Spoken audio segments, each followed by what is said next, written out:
Recycled या revolutionary company Paramount Dye Tech Limited के IPO को इस वीडियो में हम कवर करने जा रहे हैं।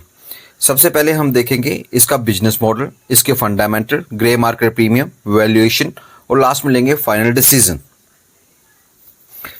सबसे पहले जानते हैं हम कंपनी के बारे में। पैरामाउंट डाई टेक लिमिटेड की जो शुरुआत है जनवरी 2024 में की गई थी। यह जो बनाती है अपना यार्न बनाती है, उसके लिए जो रॉ मटेरियल यूज करती है वो करती है वेस्ट सिंथेटिक फाइबर का यूज। और जो इनका बिजनेस है B2B मॉडल है, यानी कि कंपनीज को, इंडस्ट्री को ही जो है अपना मटेरियल सप्लाई करती है, जो कि टेक्सटाइल इंडस्ट्री में शामिल है। कंपनी के जो प्रोडक्ट रेंज है उसमें सिंथेटिक फाइबर, यार्न, उसके अलावा पॉलिएस्टर, नायलॉन, वूल, हैंड निटिंग, आर्लिक ब्लेंड यार्न और डिफरेंट टाइप के जो है प्रोडक्ट आते हैं, जो कि अपनी क्वालिटी, ड्यूरेबिलिटी के लिए माने जाते हैं। कंपनी के दो मैन्युफैक्चरिंग प्लांट हैं, दोनों के दोनों पंजाब में है, एक मानगढ़ में है, एक है कुमखुर्द में। कंपनी के पास जो है GMP गुड मैन्युफैक्चरिंग प्रैक्टिसेस की सर्टिफिकेशन भी है। इसके साथ कंपनी के पास ISO 9001 2015 की सर्टिफिकेशन पड़ी हुई है। कंपनी जो है डील करती है आर्कलिक क्लॉथ, जिसमें एज के साथ साथ जो अदर प्रोडक्ट हैं, जिसमें कि blended yarn, nylon, polyester yarn और आर्कलिक यार्न शामिल है। कंपनी की कॉम्पिटिटिव स्ट्रेंथ इस प्रकार से है। कंपनी जो है रिसाइकल्ड सिंथेटिक वेस्ट यूज करती है आज रॉ मटेरियल के लिए, जिससे इनको कॉस्ट बेनिफिट मिलता है, क्योंकि इनका जो रॉ मटेरियल है वो इनको कम खर्चे में पड़ जाता है, जिसमें कि इनको जो है इनके कॉम्पिटिटर से एक कम खर्चे में ही जो अपना प्रोडक्ट बना सकते हैं। दूसरा, कस्टम यार्न सोल्यूशन प्रोवाइड करते हैं कस्टमर को एज पर देयर स्पेसिफिकेशन। इन्होंने जो है एक्सपेंड की है अपनी स्पिनिंग कैपेसिटी को, जिसमें कि ये फाइबर को यार्न में कन्वर्ट कर देंगे, जिसमें कि इनका खर्चा कम होगा, लेकिन इनकी जो प्रॉफिटेबिलिटी है वो बूस्ट हो जाएगी। कंपनी का आईपीओ ओपन हो रहा है 30 सितंबर को, चलेगा 3 अक्टूबर तक। शेयर की फेस वैल्यू 10 रुपये रखी गई है। प्राइस बैंड 111 से 117 रुपये का है।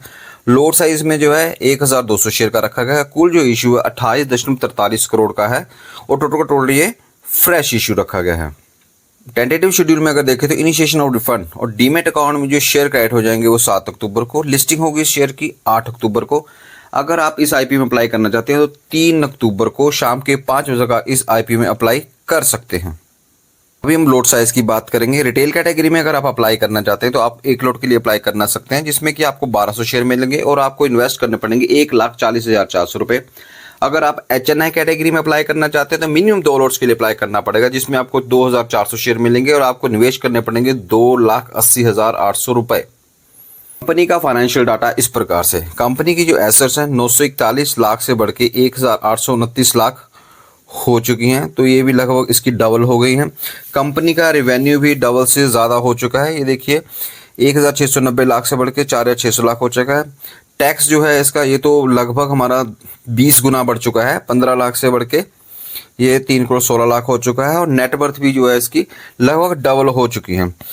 ये सारे इसके लिए जो है पॉजिटिव पॉइंट आते हैं। और जो इसकी बोरोइंग है वो भी बड़ी है, कम से कम 1.5 गुना, तो ये हम इसको नेगेटिव कंसीडर करेंगे।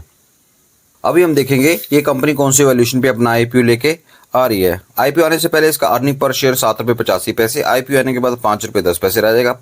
जो पीई है इसकी आईपीओ आने से पहले 14.91 है और आईपीओ आने के बाद 22.94 हो जाएगी। यह कंपनी जो है 4 ऑब्जेक्टिव लेके अपना आईपीओ लेके आ रही है। सबसे पहला है कि इन्होंने नई मैन्युफैक्चरिंग यूनिट स्टैब्लिश करनी है। दूसरा, रीपेमेंट करनी है डेट की। थर्ड बना है कि इन्होंने जो लैंड परचेज किया उसकी रजिस्ट्रेशन करनी है। और फोर्थ बना है जनरल कॉर्पोरेट पर्पस।